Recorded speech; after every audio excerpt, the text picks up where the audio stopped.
जय जिनेन्द्र। नमो अरिहन्ताणं नमो सिद्धाणं नमो आयर्याणं नमो उवज्झायाणं नमो लोये सव्वसाहुणं ऐसो पंच नमो यारो सव्वपावपनाशनो मंगलारं च सव्वेसिं परमं हवै मंगलम्।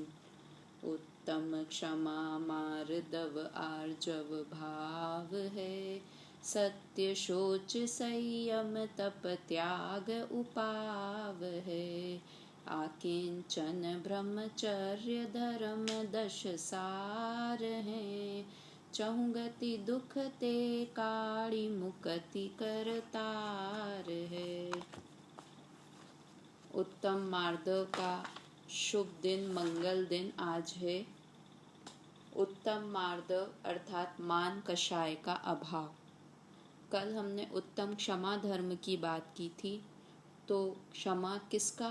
क्रोध का अपोजिट क्षमा, और मान का उल्टा मार्दव। क्रोध, मान, माया, लोभ ऐसी 4 कषाय होती है ना, तो दूसरे नंबर की कषाय मान कषाय, और उसके अभाव में जो होता है वो उत्तम मार्दव धर्म है। वास्तव में मार्दव के अभाव में मान होता है, मान के अभाव में मार्दव नहीं होता है। क्या कहा? दोनों एक ही बात तो लग रही है। क्या एक बात कि मान के अभाव में मार्दव होता है या मार्दव के अभाव में मान होता है? तो वास्तव में तो आत्मा का स्वभाव मार्दव होना है। आत्मा मार्दव स्वभावी है, किंतु जब आत्मा में मार्दव धर्म नहीं रह पाता और जीव मान कषाय करता है तो मार्दव के अभाव में मान कषाय होती है। और हमको किसकी आदत है? अनादि से हम मान कषाय करते आए हैं। इसलिए हमें समझाने के लिए आचार्य ऐसा कहते हैं, भगवान ऐसा कहते हैं कि मान के अभाव में मार्दव धर्म होता है। वास्तव में मार्दव तो आत्मा का स्वभाव है, और उस मार्दव स्वभावी आत्मा के आश्रय से पर्याय में भी मार्दव धर्म प्रकट हो जाता है, सम्यक चारित्र हो जाता है, तो वह उत्तम मार्दव कहलाता है। उत्तम शब्द किसका सूचक है? सम्यक दर्शन। तो सम्यक दर्शन के साथ जो मार्दव धर्म होता है वही वास्तव में सच्चा मार्दव धर्म है। तो फिर वही बात आती है कि हमें कहाँ सम्यक दर्शन है, तो हम मार्दव धर्म प्रकट कर सकते हैं या नहीं कर सकते हैं। तो वास्तव में मार्दव धर्म तो शुद्ध परिणाम है। देखो, 2 तरह की चीजें होती है। एक है मान का अभाव होना, और एक होता है मान की मंदता होना। दोनों में क्या अंतर हुआ? एक हुआ मान का अभाव और एक होता है मान की मंदता। तो जो अभाव रूप होती है ना, जो अनंतानुबंधी, अप्रत्याख्यानावरण, प्रत्याख्यानावरण और स्वंजलन कषाय, तो इसको जब इनकी बात करते हैं तो मान का जितना जितना अभाव, कि मान का अनंत अनुबंध करने वाला अभाव हुआ, तो वो अनंतानुबंधी कषाय का अभाव हुआ। वो अभाव की सूचक है। और जो मान की तीव्रता और मंदता मिथ्या दृष्टि जीव को होती है, अज्ञानी जीवों को होती है, वो लेश्या कही जाती है। जैसे होता ना, कोई बहुत मानी है तो उसे कृष्ण लेश्या है, पद्म कृष्ण पीत लेश्या है, पद्म लेश्या है, कम कम कम है तो, और अधिक है तो कृष्ण लेश्या है, और बहुत कम है मान तो वो शुक्ल लेश्या है। समझ में आया? वो कम और अधिकता की सूचक है लेश्याएं। और ये अनंतानुबंधी, अप्रत्याख्यान, प्रत्याख्यान, ये कितना कितना मान का अभाव होता जा रहा है उस चीज की सूचक है। तो सम्यक दृष्टि जीव को, चौथे गुण स्थान वाले जीव को अनंतानुबंधी मान का अभाव है। जैसे अनंतानुबंधी क्रोध का अभाव है, वैसे ही अनंतानुबंधी मान कषाय का भी अभाव है। तो वास्तव में सच्चा मार्दव धर्म तो उन्हें ही होता है। किन्हें होता है? सम्यक दृष्टि ज्ञानी जीवों को, मुनिराजों को 3 कषाय के अभाव जितना। 3 कौन कौन सी? अनंतानुबंधी, अप्रत्याख्यान और प्रत्याख्यानावरण, मान के अभाव जितनी शुद्धता मुनिराजों के होती है। तो ये तो मुनिराज और सम्यक दृष्टियों की बात हुई। तो अब हमें मान कषाय होती है या नहीं होती है, और मान का आधार क्या होता है, मान होता क्यों है। देखो, मान 8 प्रकार के मद की चर्चाएं आती है। 8 प्रकार के मद होते हैं अर्थात इन 8 चीज़ों में जीव मद कर सकता है, मान कर लेता है 8 चीज़ों का। कौन कौन सी 8 चीज़ें इसमें आई है 6 डाला में। पहला मद कौन सा, कुल मद, जाति मद, रूप मद, ज्ञान मद, धन मद, बल मद, तप मद और प्रभुता मद। ये 8 चीज़ों का मद अर्थात मान, 8 चीज़ों का मान जीव करता है। रूप का मान कि मैं बहुत रूपवान हूँ, धन का मान कि मेरे पास बहुत धन है ना। इसी तरह कुल का, जाति का, कुल तो किसको कहते हैं कि पिता पक्ष वाला, पिता पक्ष अच्छा हो, स्ट्रांग हो, तो वो कुल का मद हुआ। और माता पक्ष में राजा आदि हो या वे महान हो तो जाति मद हुआ। इसी तरह रूप का मद। देखो, ज्ञान का मद, ज्ञान का मद क्या होता है कि बहुत ज्ञान है तो ज्ञान का मद हुआ, हम ऐसा मानते हैं। तो ज्ञान मद ज्ञानी जीव को होता है या अज्ञानी जीव को होता है। ज्ञान का मद ज्ञानी को होता है या अज्ञानी को हुआ। ज्ञानी अर्थात क्या, पहले भी अपन बात कर चुके हैं। ज्ञानी अर्थात समझदार व्यक्ति, समझदार जीव, सम्यक दृष्टि जीव, वो ज्ञानी है। तो ज्ञान का मद ज्ञानी को नहीं होता, समझदार को नहीं होता, अज्ञानी होता है ना, उसे ज्ञान का मद होता है। कितनी अजब गजब की बात है कि जिसके पास ज्ञान नहीं है उसे ज्ञान का मद होता है कि मेरे पास बहुत ज्ञान हो गया है। और जो गंधर्व, द्वादशांग के पाठी गंधर्व होते हैं, केवल ज्ञानी भगवान होते हैं, उन्हें ज्ञान का मद नहीं होता, जबकि उनके पास इतना ज़्यादा ज्ञान होता है। तो जो जितना ज़्यादा ज्ञान का मद जिस जीव को है ना, वो उतना ज़्यादा अज्ञानी है। अब हम अपने आप में लगाकर सोच लें कि हमें थोड़े से 2-4 पाठ याद हो जाएं, 2-4 परीक्षाओं में हम अच्छे नंबर से पास हो जाएं, 2-4 ग्रंथों का अध्ययन कर लें, तो हमें क्या लगने लगता है कि हमें तो बहुत ज्ञान हो गया। अरे इतने सारे ग्रंथों की परीक्षाएं मैंने दे दी, है ना, इतना सारा ज्ञान मुझे हो गया, लौकिक का ज्ञान हो चाहे धर्म का ज्ञान हो, तो वो सब ज्ञान अज्ञान की श्रेणी में चला गया, है ना। अधजल गगरी छलकत जाए, ज़्यादा कम भरा हुआ पानी होता है ना, तो वो छलक छलक के बाहर आता है। और अगर गगरी पूरी भरी हुई हो कोई बर्तन तो पानी बाहर नहीं गिरता है, आधा हो ना तो वो छलक छलक के बाहर आता है। तो ये तो ज्ञान मत की बात हुई। तो इसी तरह ये सारे ही मत किसको होते हैं, अज्ञानियों को होते हैं, ज्ञानी को नहीं होते, है ना। अब हम कहें कि धन मद धनी लोगों को होता है, जिसके पास बहुत धन है उसे धन मद होता है। तो जिसके पास धन नहीं है, कोई निर्धन है, कोई गरीब है, तो उसको फिर वो मद नहीं होगा। जैसे ये 8 प्रकार के मद बताए ना, तो किसी के माँ बाप दोनों अच्छे उच्च घराने के नहीं है, वो दिखने में कुरूप है, उसके पास कोई ज्ञान नहीं है, कोई धन नहीं है, कोई प्रभुता नहीं है, उसके पास कोई मद करने का रीज़न नहीं है कि जिस पर वो मान करे, तो वो जीव को हम निर्मानी बोल देंगे क्या, कि उसको तो मान नहीं है, इसे तो मार्दव धर्म है। कोई गरीब ऐसा दिख जाए ना, हमको भीख मांगता हुआ, बिल्कुल काला कलूटा सा है, धन नहीं है, कुल जाति का ठिकाना ही नहीं है, तो उसको तो मद होने का कोई कारण ही नहीं है, मान होने का। तो हम उसको क्या कहेंगे कि ये निर्मानी है, इसको मान नहीं है, ऐसा कह सकते हैं। तो वास्तव में ये बाहर की चीज़ों से मान का आकलन नहीं किया जाता है। मान एक ऐसा पदार्थ है, एक ऐसी चीज़ है, एक ऐसी विकृति है जो व्यक्ति के मन में उत्पन्न होती है। बाहर की चीज़ों से मान का आकलन नहीं कर सकते कि ये बाहर की चीज़ें हैं तो उसे वो मद होगा। समझ में आया। तो ये बाहर की चीज़ें दिखें, बाहर की चीज़ें हों या नहीं हो, किंतु अंदर में उस व्यक्ति के मद हो सकता है। जैसे ज्ञान की बात की ना, अंदर में तो अज्ञान है किंतु उसे बाहर में ज्ञान का मद हो रहा है।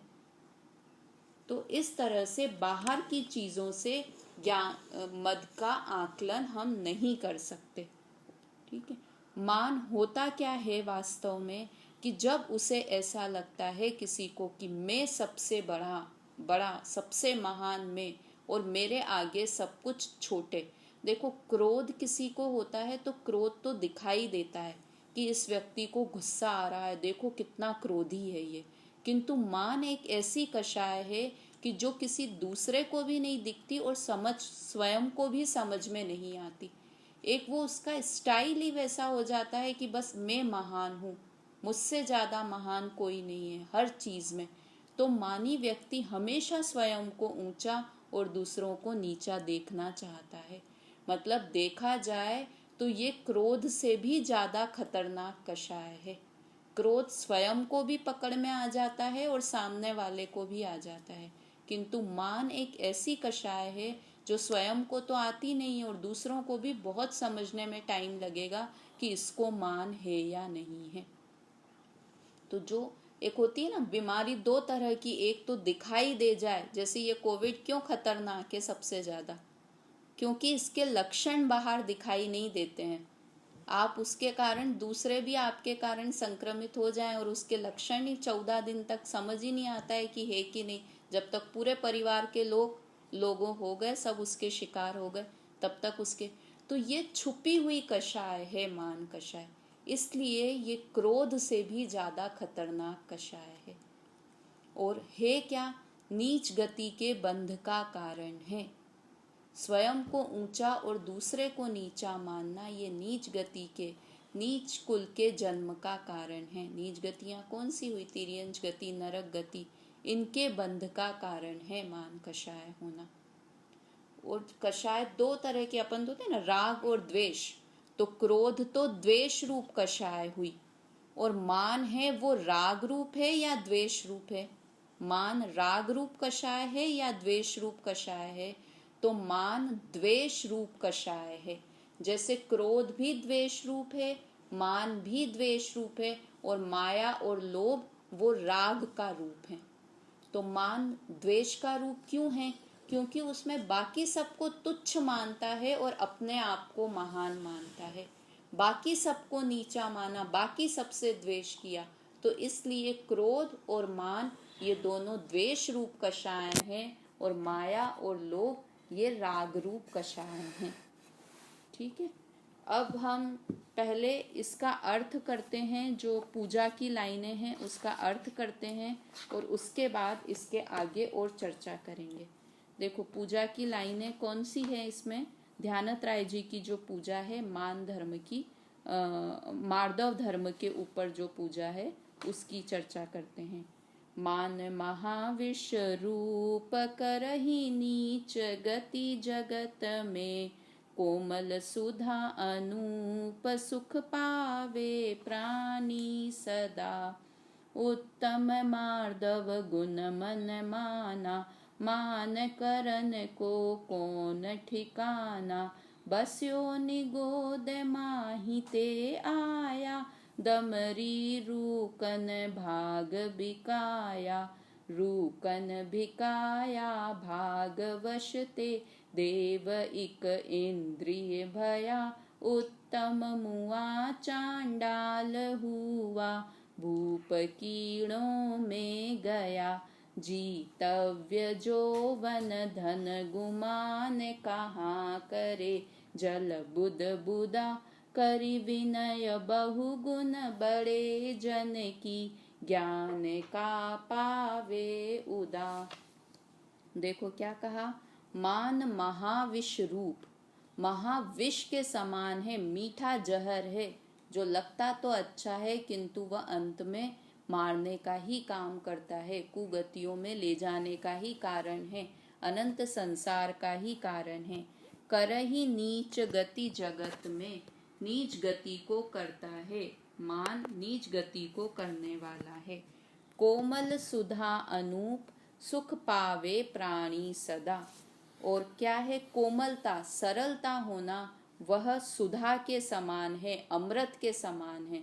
मान किसके समान है, विष के समान है। और मार्दव या सरलता, वो मार्दव या मान का नहीं होना, वह सुधा के समान है, अर्थात अमृत के समान है, और उससे सुख पावे प्राणी सदा, उससे हर प्राणी को सुख मिलता है। देखो आगे की लाइन पढ़ते हैं, बहुत अच्छी है। उत्तम मार्दव गुण मन माना, मान करन को कौन ठिकाना, बस्यो निगोद माही ते आया, दमरी रूकन भाग बिकाया।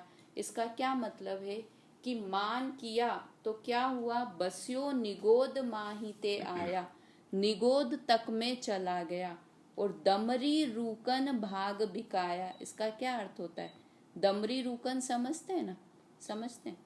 दमरी का अर्थ होता है पैसा, है ना, और रूकन मतलब बिना पैसे के बिक गया। जैसे कि हम सब्जी खरीदने जाते हैं ना, तो सब्जी खरीदते हैं और धनिया कैसा मिलता है, फ्री में। हरी मिर्च कैसे मिल जाती है, फ्री में, बिना कीमत का, बिना मोल का। मतलब है तो वो आत्मा महान आत्मा, किंतु बिना मोल के बिक गया। किसके कारण से, मान के कारण से। बिना कारण के बिक गया मतलब बिना मोल का हो गया। बिना मोल का मतलब प्राइसलेस, प्राइसलेस समझे ना। बिना मोल का मतलब बिल्कुल यूजलेस टाइप का, यूजलेस टाइप का हो गया।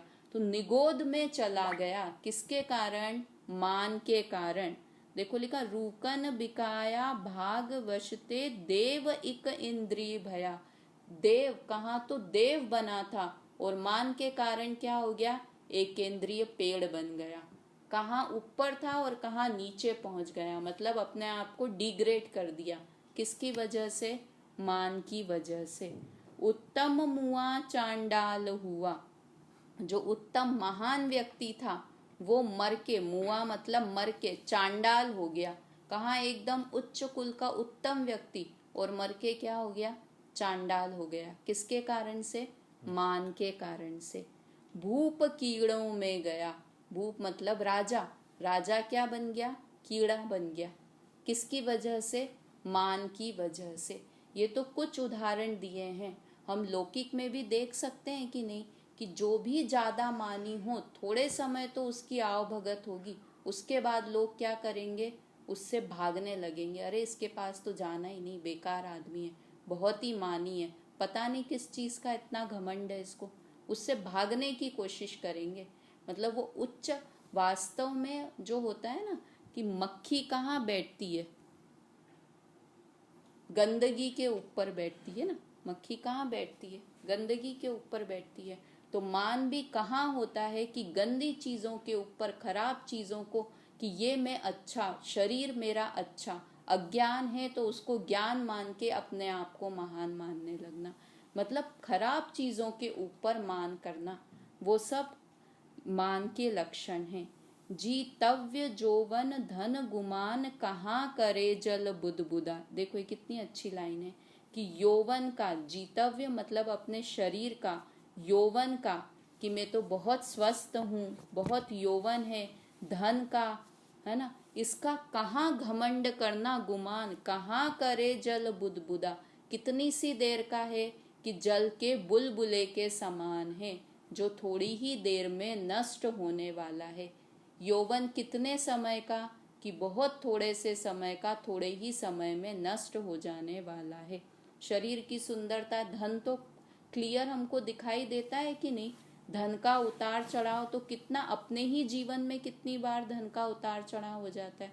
और जो बहुत पहले थे, सेठ कहलाते थे अपने नगर के, और एक आध दो पीढ़ी के बाद ही, या उसी की पीढ़ी में एकदम गरीब हो जाते हैं। क्लियर देखते ना, सबसे ज्यादा धन के उतार चढ़ाव तो क्लियर दिखते हैं। तो ऐसे धन का क्या मद करना, कि जिसका कुछ ठिकाना नहीं है। ऐसे शरीर का, ऐसे यौवन का क्या मत करना। देखो एक बहुत अच्छी कहानी आती है।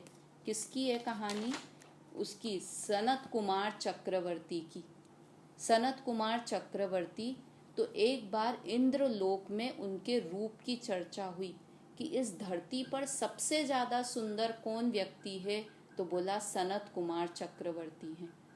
तो ऐसे देवलोक में चर्चा हो रही थी, तो दो इंद्र, मणिकेतु और रत्नचूल, ऐसे दो देव आए, और दो देव ने कहा हम उनका रूप देखने चलते हैं।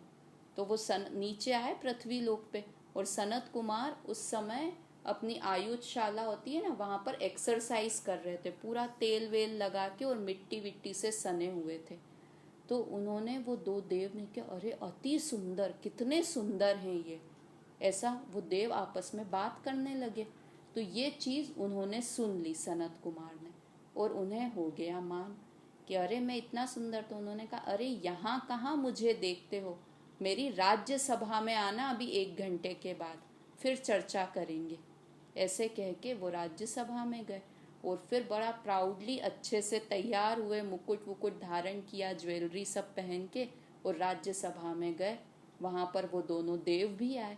तो उन्होंने कहा, सनत कुमार ने पूछा अब बोलो क्या बोलते हो, उस समय तो मैं धूल में सना हुआ था, अब बोलो अब मैं कैसा लगता हूँ, तुम्हारा इंद्र भी मेरे सामने फीका है, ऐसा उन्होंने कहा। तो वो दोनों देव क्या बोले, नहीं महाराज अब बात में दम नहीं है। तो सनत कुमार बोले अरे ऐसा कैसे, तभी तो मैं ऐसे धूल से लथपथ था और अभी तो पूरा सुशोभित हूँ। तो उन्होंने क्या कहा कि एक पानी की कटोरी मंगाई, पानी पूरा भरा हुआ पानी से था, और उसमें से 2 बूंद पानी का निकाल दिया। पहले राजा को पूछा कि इस कटोरी में कितना पानी है सनत कुमार को, तो बोला पूरा भरा हुआ है ये तो। फिर उसमें से उन्होंने 2 बूंद पानी के निकाल दिए और पूछा अभी कितना भरा हुआ है, तो बोले अभी भी पूरा भरा हुआ है। तो बोले जो चीज़ आपको दिखाई नहीं दे रही है ना मतिश्रुत ज्ञान से, वो हमें अवधि ज्ञान से दिखाई दे रहा है, इसमें से 2 बूंद पानी कम हो गया है। तो जो आपके ज्ञान में पकड़ में नहीं आ रहा है, हमें आपके शरीर में दिखाई दे रहा है कि आपकी उंगली में, पैरों की उंगली में कोढ़ होना शुरू हो गया है। एक कोई बहुत सुंदर शरीर हो, जैसे हो ना कि बहुत सुंदर हो, और एक मुंह पे काला सा मसा हो जाए, तो वो पूरी सुंदरता को नष्ट कर देता है कि नहीं। तो वैसे ही वो पूरे सर्वांग सुंदर थे, और उनके शरीर पर कोढ़ होना शुरू हो गया था, और बाद में तो वो फैलते फैलते पूरे शरीर पर हो गया था। तो उन्होंने कहा कि देखो ये आपकी छोटी उंगली को देखो पैर की, इसमें कोढ़ हो गया है। तो एकदम उसको चक्रवर्ती को भी वैराग्य हुआ कि ओ हो, कहाँ एक पल पहले ये इतना सुंदर शरीर, और इस शरीर का क्या भरोसा कि इसमें कोढ़ होना, और कोढ़ तो कितनी जल्दी जल्दी फैलता है। तो पूरे शरीर में, और उन्हें वैराग्य हो गया और वे मुनिराज बन गए। और फिर उनके पूरे शरीर में कैसे हुआ, फिर कैसे उनको रिद्धि प्रकट हुई, वो सब बात की बात है। किंतु ऐसे शरीर पर हम मान करें कि मेरे जैसा सुंदर कोई नहीं। हम बार बार अपने देखें, 6 पैक मेरे तो ऐसे हैं, 1 मिनट नहीं लगता, थोड़ी सी देर में कुछ हुई कि मेरे जैसा कुछ, मतलब रूप का मद, शरीर का मत करना तो बिल्कुल काम का ही नहीं है। क्षणभंगुर चीज का जल बुदबुदा लिखा है ना, जल का बुदबुदा कितनी सी देर का है, देख रहे हैं, और इतनी बुदबुदा है ना, बुलबुला शरीर के पानी में बुलबुला हो जाता है ना, बस देख रहे हैं और देखते देखते ही नष्ट हो जाता है। ऐसे ही यौवन का मत करना कि अरे मैं तो ऐसे 20 लोगों का खाना तो यूं बना देती हूँ मैं, बिल्कुल ऐसे कि अपने जवानी के ऊपर, जवानी में क्या क्या नहीं कर सकते, तो फिर कोई हो बुढ़ा हो जाए तो अरे मैं तो क्या, तुम 20 का बनाती हूँ, मैं तो 50 लोगों का खाना अकेले बना सकती हूँ। तो ये तो सब जवानी के जोश में है, अभी उम्र घटते घटते देर नहीं लगेगी, बुढ़ापा आएगा जो खुद का खाना बनाना भी भारी पड़ जाएगा। तो ऐसे क्षणभंगुर शरीर आदि का क्या मान करना। और देखो ये जो मान की चीजें बताई ना, इसमें कि रूप मद हुआ, कुल मद हुआ, जाति मद हुआ, है ना, बल मद हुआ, ये सब तो शरीर से ही संबंधित है, और शरीर तो अनश्वर है, क्षणभंगुर है, नश्वर है, क्षणभंगुर है। तो ऐसे शरीर की चीजों पर क्या मद करना। फिर क्या लिखा, करी विनय बहुगुण बड़े जन की ज्ञान का पावे उदा। विनय करो, किसकी विनय करो, कि जो अपने से गुण में बड़े हैं, गुणों में जो अपने से बड़े हैं, उनकी विनय करना चाहिए। और उस जीव को बहुत ज्ञान ज्ञान ज्ञान होता है। विनय के कारण व्यक्ति कहाँ से कहाँ पहुँच जाता है। उसकी एकलव्य की कहानी सुनी होगी ना, कि कैसा था एकलव्य, जिसको सिखाने के लिए टीचर भी नहीं था, किंतु उसे गुरु की इतनी विनय थी, गुरु की इतनी भक्ति थी कि उसने सिर्फ प्रतिमा, मिट्टी की मूर्ति बना ली और उसे सामने रखकर उसने धनुर्विद्या सीख ली और अर्जुन से भी बड़ा धनुर्विद्याधारी बन गया। किस कारण से, कैसे ज्ञान हो गया? विनय के कारण उसे ज्ञान हो गया। तो अगर हमें ज्ञान प्राप्त करना है तो क्या होना चाहिए? हृदय में विनय होनी चाहिए। तो इस तरह से ये मार्दव धर्म की हमने इसमें से चर्चा की। तो अब तो ये बताओ कि हमें क्या करना, हम मान कैसे नहीं करें किसी चीज का, या हमें मान है कि मान कैसे होता है। तो सबसे बड़ी देखो एक लाइन आती है, छोटे बड़े की भावना ही मान का आधार है। मान क्यों होता है? कि जब हम अपने से छोटा किसी को मानते हैं और अपने को उससे बड़ा मानते हैं तो मान होता है। हर चीज में, धन में अपने से छोटा माना, ज्ञान में अपने से छोटा माना, हाइट में अपने से छोटा मान लिया, किसी भी चीज में, हर चीज में, कोई कला में अपने से छोटा मान लिया। तो ये छोटे बड़े का आधार है, यही मान का कारण होता है। तो पहली बात कि मान से कैसे बच सकते हैं, कि समानता का भाव रखेंगे तो हम मान से बच सकते हैं। अपने आप को, मतलब जो ये कहते हैं ना, जैसा सिद्ध वैसा में, या महावीर भगवान की शिक्षाओं में आता है ना, सभी आत्माएं बराबर है, कोई छोटा बड़ा नहीं है। तो यहाँ छोटा बड़ा यानी हाइट से, शक्ल से नहीं कि चींटी और हाथी की बात कर रहे हैं, वैसे छोटा बड़ा नहीं, कि हर व्यक्ति, सब जीव हैं, सभी आत्माएं हैं। देखो अपने नौकर को भी अगर नौकर जैसा ट्रीट करोगे ना तो वो आपका कभी बन ही नहीं सकता। वो आपको अपना घर समझ के वो काम नहीं करेगा। और उस नौकर को आप समान, मतलब जीव की नहीं है तो अपन लोकी की बात करें, कि उस नौकर को, अपने काम वाली बाई को मनुष्य समझ के व्यवहार करो, कि जैसा मैं मनुष्य हूँ वैसे ही वो भी इंसान है, मैं इंसान हूँ वैसे ही वो भी इंसान है। अगर ऐसा इंसान समझ के उसके साथ बिहेव करोगे ना तो वो आपका वफादार नौकर बन जाएगा। और अगर उसे ऊंच नीच, कि मैं तो मालिक हूँ और वो नौकर है, ऐसा व्यवहार करोगे ना तो वो कभी भी अपना 100% काम में नहीं देगा। ये प्रैक्टिकल अपना के देख लेना ही लाइफ में। तो ये छोटे बड़े की भावना हर चीज में, परिवार में भी, कि बच्चों को डांटते रहें कि बच्चे हैं, क्या है, हम तो माता पिता हैं, हम तो महान हुए, बच्चों को ये करना चाहिए, ये करना चाहिए। तो बच्चे कभी भी आपके दोस्त बन के नहीं रहेंगे।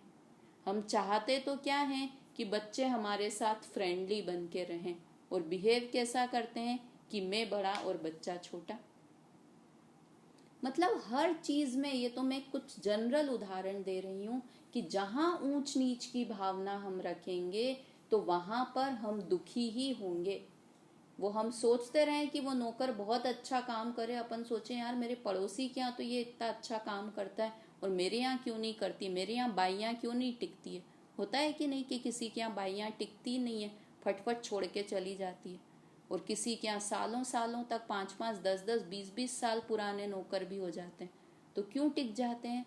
क्योंकि वो उससे मानव जाति का व्यवहार करते हैं, इसलिए। और एक होता है उससे, क्या इतनी लेट आई है, ये कर, ये उठा के रख यहाँ पर, ये ऐसा कर। और एक आप उससे रिस्पेक्ट से बात करो कि अरे ये उठा के रख देना जरा, यहाँ पर देख ये कचरा गिरा हुआ है, ये हटा दे। उससे अच्छे से प्रेम पूर्वक बात करो। तो वो कब होगा? कि जब समानता का भाव होगा। ये तो मैं लौकिक में भी अपने आप को ठीक ठाक रखने की, और सबसे बड़ी समानता तो कब आएगी? कि जैसा मैं जीव हूँ वैसा ही वह भी जीव है। ये तो हर तिर्यंच के प्रति भी, चींटी हुई, मच्छर हुई, सबके प्रति, कि जैसा मैं जीव हूँ, ज्ञान का पुंज हूँ, वैसे ही हर तिर्यंच, हर मनुष्य, सब ज्ञान के पुंज हैं। सबको सुख दुख का वेदन होता है। तो किसी को मारने का भाव ही कैसे आ सकता है फिर? तो पहला मान से बचने का क्या तरीका है? कि ऊंच नीच की भावना को छोड़कर समानता का भाव रखें। ठीक है, पहली चीज। दूसरी बात, कि जो क्षणभंगुर चीजें हैं उन पर कभी भी मान नहीं करना। जो अपन ने बात की कि शरीर आदि सब क्षण भंगुर हैं, तो उन चीज़ों का क्या मान करना, है ना। सम्यक दृष्टि को मद क्यों नहीं होते? 8 प्रकार के मद सम्यक दृष्टि को नहीं होते। तो क्यों नहीं होते? क्योंकि वो अपने को आत्मा मानता है, अपने को शरीर नहीं मानता है। तो फिर जितने भी मद हुए ना, ये अभी मैं बता रही थी कि कितने सारे मद, तो रूप मद, बल मद, जाति मद, कुल मद, ये सब तो शरीर के आश्रित मद हुए। तो जब सम्यक दृष्टि जीव अपने को आत्मा मानता है, तो शरीर सुंदर हो या कुरूप हो उसे क्या फर्क पड़ता है, क्योंकि वो तो शरीर है ही नहीं ना।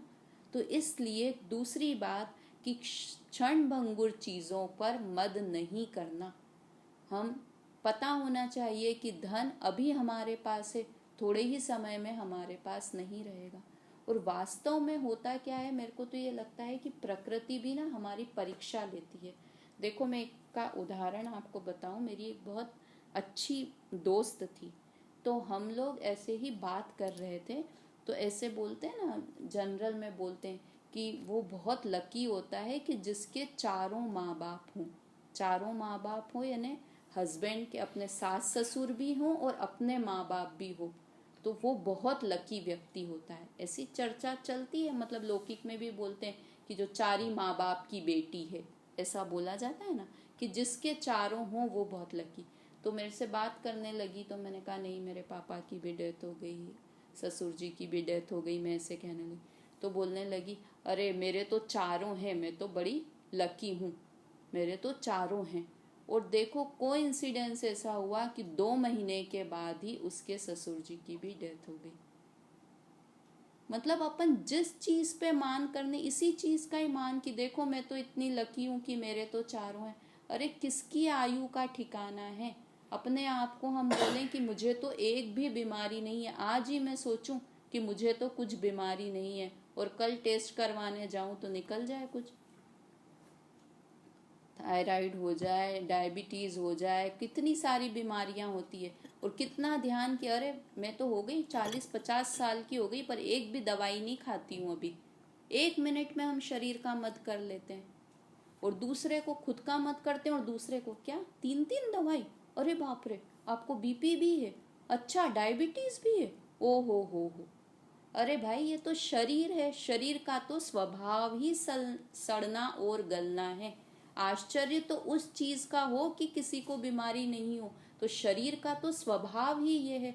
और हम सोचें कि मेरे शरीर में नहीं है बीमारी, तो 1 मिनट नहीं लगेगा, हम सोचेंगे, आज रात को सोचा कि हम बहुत स्वस्थ हैं, और कल ही कोई बड़ी बीमारी हो गई। तो ऐसे शरीर का मद करना, रूप का मद करना, ये बिल्कुल मतलब मूर्खता भरा काम है। इन चीज़ों का मद करना ही नहीं, क्योंकि ये सब चीज़ें क्षण भंगुर है। तो 2 चीज़ें हुई। कैसे 2 चीज़ों से मान से बच सकते हैं? पहला, समानता का भाव होना, कि जैसा मैं जीव हूँ वैसे ही सब जीव हैं। अपने जीवन में आज दिन भर हमको अप्लाई करना है।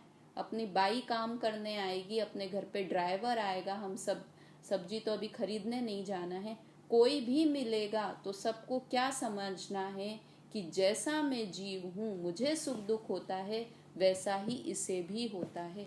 तो उसके साथ समानता का, अपने घर में परिवार में अपने से छोटे हैं, बड़े हैं, बुजुर्ग हैं, बच्चे हैं, सबके साथ समानता का व्यवहार करना है। ठीक है। दूसरी बात कि जो क्षणभंगुर चीज़ें हैं उन पर कभी भी मद नहीं करना है, क्योंकि आज हम सोचेंगे और कल ही उसका विनाश हो जाए। तो मूर्ख बने कि नहीं बने, हम फालतू में उस चीज़ का मान करते रहें। देखो मान कैसे, गामा पहलवान का नाम सुना है? शरीर का इतना इतना बड़ा पहलवान था वो कि हाथ से ट्रक को रोक देता था, इतनी शक्तिशाली था, बड़ा फेमस था गामा पहलवान। शरीर, एक हाथ को ऐसे यूं खड़ा हो जाता और दोनों हाथ से यूं धक्का तो चलते ट्रक को रोक देता था। शायद ग्रीनिस बुक में भी नाम हो गामा पहलवान का, तो पता नहीं। और अंत में क्या स्थिति हुई कि वो अंत में अपने बिस्तर पे था और उसके मुंह पर मक्खी आ जाए तो वो मुंह पे से मक्खी भी नहीं हटा पाता था। ऐसी स्थिति हो गई जब मृत्यु आई उसकी तब। तो कैसे शरीर पे हम मद कर सकते हैं कि हम शरीर पे मद करें? बल का मद, ये बल मद का उदाहरण हुआ कि कैसे बल पर हम अपने मद कर सकते हैं। रावण की मृत्यु का कारण क्या था? सीता थी रावण की मृत्यु का कारण, कि सीता का हरण कर लिया था ना, फिर राम लक्ष्मण ने उससे युद्ध किया। नहीं, उसके मरण का कारण उसका मद था। कैसे था मद? कि उसने सीता को हरण करके अपने साथ ले गया रावण, और सीता को बहुत प्रयास किए कि सीता तुम मेरी बन जाओ।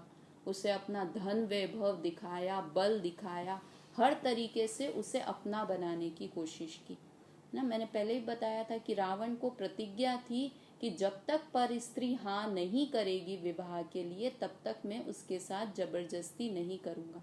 तो उसने सीता को बहुत पटाने की कोशिश की कि वो उस पर मोहित हो जाए, उससे विवाह करने के लिए तैयार हो जाए, किंतु सीता नहीं मानी। सती थी सीता तो अब उन्होंने सोचा ऐसी सीता को रखने से क्या मतलब है, चलो अच्छा है मैं सीता को वापस राम लक्ष्मण को दे देता हूँ। किंतु तभी दिमाग में उनके एक विचार आया, रावण के दिमाग में, कि अगर मैंने सीता को वापस दे दिया तो दुनिया वाले क्या सोचेंगे? सोचेंगे कि मैंने राम लक्ष्मण के डर से, राम लक्ष्मण के कि मैं युद्ध में कहीं हार न जाऊं, ऐसे डर से मैंने सीता को वापस दे दिया।